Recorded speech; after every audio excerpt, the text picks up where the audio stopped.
Dollar দিয়ে আমি forex trading করি, আমাকে ডলার প্রদান করে ফরেক্স কোম্পানি, চুক্তি হয় যা লাভ হবে সেটার 5 ভাগ আমি পাবো, আর লস হলে তারা আমার অ্যাকাউন্ট সাসপেন্ড করে দিবে।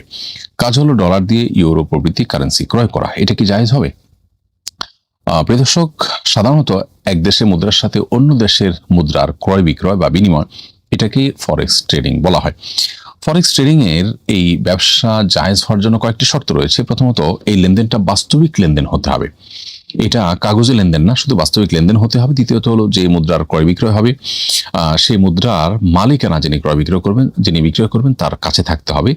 তৃতীয়ত হলো, চুক্তি সম্পাদন যখন হবে সেই মজলিসে মুদ্রা যে কোনো একটা এক পক্ষের যে কোনো একটা মুদ্রা যেটার বিক্রি হচ্ছে সেটা হস্তগত হতে হবে।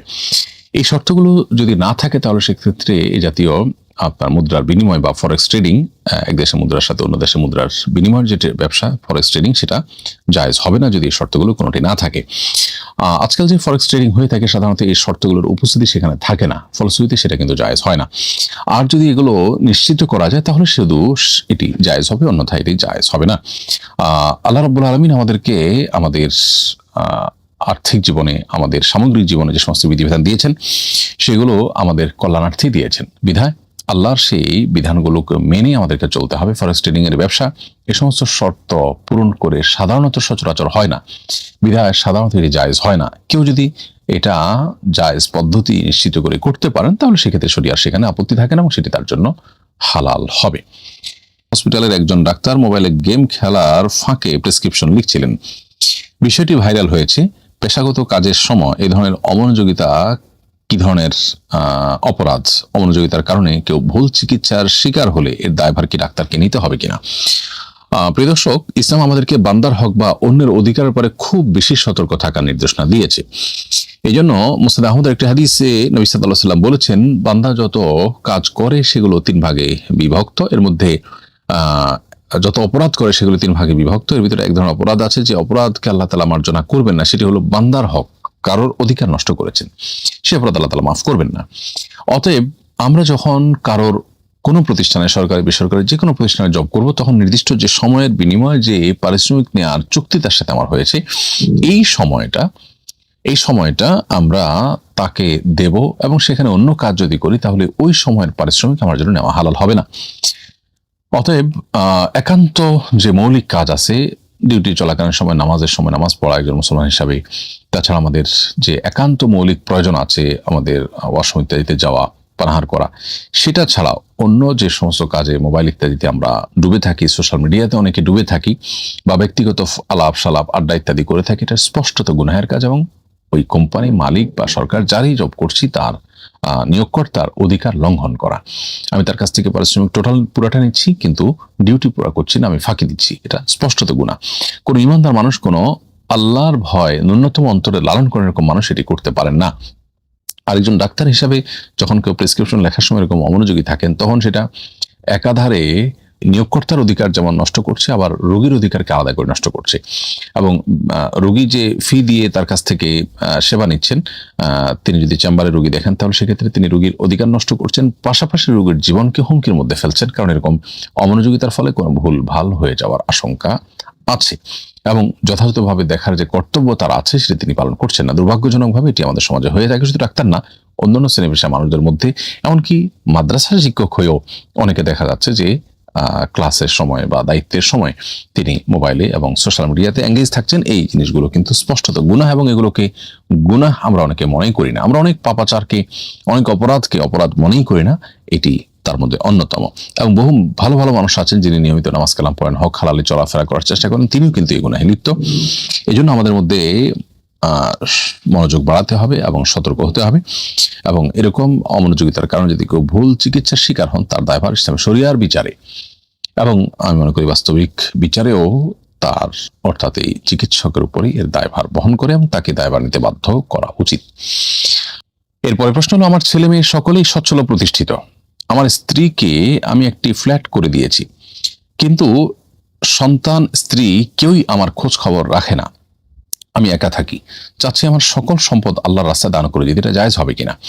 কোনো ব্যক্তি তার সকল সম্পদ আল্লাহর রাস্তায় দান করে দিতে চাইলে সেটি মৌলিকভাবে কোনো নাজায়েজ বিষয় নয়, কারণ শরীয়ত মানুষের সম্পদে তার পরিপূর্ণ অধিকারে বিশ্বাস করে। একজন মানুষ তার সম্পদে পুরোটুকু তিনি দান করবেন না কি করবেন এটা তার ব্যাপার, কিন্তু শরীয়তের পরামর্শ থাকে এক্ষেত্রে ওয়ারিসদের জন্য কিছু না কিছু সম্পদ রেখে যাওয়া।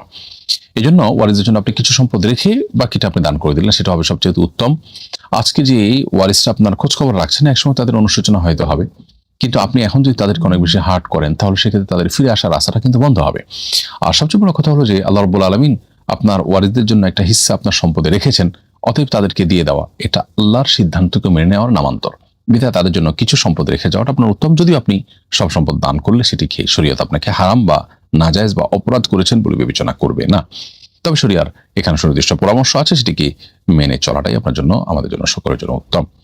আমার ভাই করোনায় আক্রান্ত হয়ে মারা গিয়েছিলেন, কেউ কবর দিতে আসেনি, আমি একাই তাকে কবর দিয়েছি। তখন আমি দোয়া কালাম জানতাম না, তাই মাটি দেওয়ার সময় মিনহা খালাকনাকুম দোয়াটিও পড়তে পারিনি।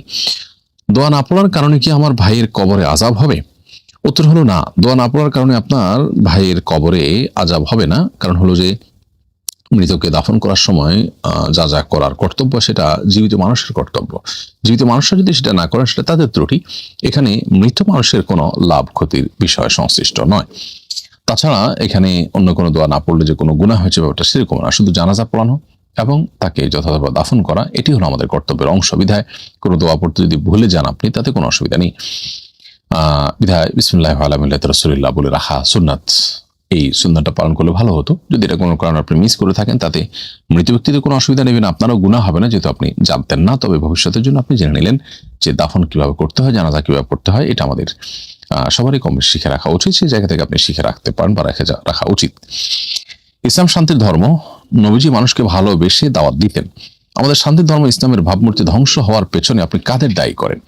ইসলামের ভাবমূর্তি ধ্বংস করবার এই কাজটি অত্যন্ত সুচারুরূপে, অত্যন্ত সূক্ষ্মভাবে ইসলাম বিদ্বেষীরা এবং ভিন্ন ধর্মাবলম্বীরা, বিশেষ করে ইহুদি খ্রিস্টানরা, তারা আঞ্জাম দিচ্ছে। ফলে ইসলামের ভাবমূর্তি নষ্ট করার জন্য যে হীন ষড়যন্ত্র, এটাকে বাজেভাবে উপস্থাপন করার চেষ্টা, এটা পৃথিবীতে ইহুদিরা করেছে সবচেয়ে বেশি। ইসলামের মধ্যে সামগ্রিকতা আছে, এর মধ্যে কোমলতা আছে, আবার স্থান কাল পাত্র ভেদে কঠোরতার কথাও বলা আছে। আপনার আমার প্রাণের নবী, তিনি মানুষকে ভালোবেসে দাওয়াত দিয়েছেন, কোমল ছিলেন। এর মানে এই না যে তিনি জিহাদ করেননি। অতএব ইসলামকে শুধুমাত্র এক পেশে হিসাবে উপস্থাপন করা এটা ভুল। আমাদের অনেক মুসলিমরা মনে করেন যে ইসলামের যে আপনার কঠোরতার বিধিবিধানগুলো আছে স্থান কাল পাত্র ভেদে, অবশ্য সেগুলোকে যারা ধারণ করেন বা বলেন, তারা বোধহয় ইসলামকে কালাট করার জন্য দায়ী। হ্যাঁ, কোনো কোনো ক্ষেত্রে আমাদের ভুল আচরণ, ইসলামকে ভুলভাবে উপস্থাপন করাটার দায় আছে এবং সেই দায়টা আমাদের স্বীকার করতে হবে। কিন্তু এর মানে এই না যে ইসলামকে শুধুমাত্র কোমল রূপ উপস্থাপন করলেই ঠিক আছে, আর কেউ যদি ইসলামের কঠোর দিকটাকে উল্লেখ করেন, আলোচনাও করেন, তাহলে তিনি ইসলামকে বদনাম করলেন।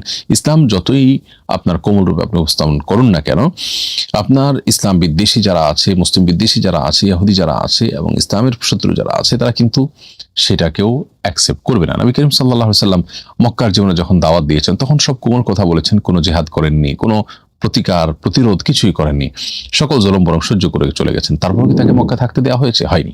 অতএব যারা মনে করেন যে শুধু নরমাল কথা বললে বা কোমল থাকলেই ইসলাম পৃথিবীতে ভালো থাকবে, মুসলমানরা ভালো থাকবে, তারা ভুল ধারণার মধ্যে আছেন। আবার একই সাথে ইসলাম কঠোরতার ক্ষেত্রেও নীতিমালা দিয়েছে, কোথায় কতটুকু কঠোর হতে হবে একটি সামাজিক স্থিতিশীলতার জন্য। মানুষের এই প্রয়োজনে যেখানে যতটুকু কঠোর হতে বলেছে সেখানে ততটুকু হতে হবে। সেখানে যদি আমরা সীমা লঙ্ঘন করি, আমরা যদি অপাত্রে কঠোর হই এবং মাত্রাতিরিক্ত কঠোর হই এবং সেক্ষেত্রে যদি শরিয়ার গাইডলাইন ফলো না করি, তাহলে সেক্ষেত্রে আমরা ইসলামের বদনামির ভাগিদার হব। সেটিও আমাদের মাথায় রাখা দরকার।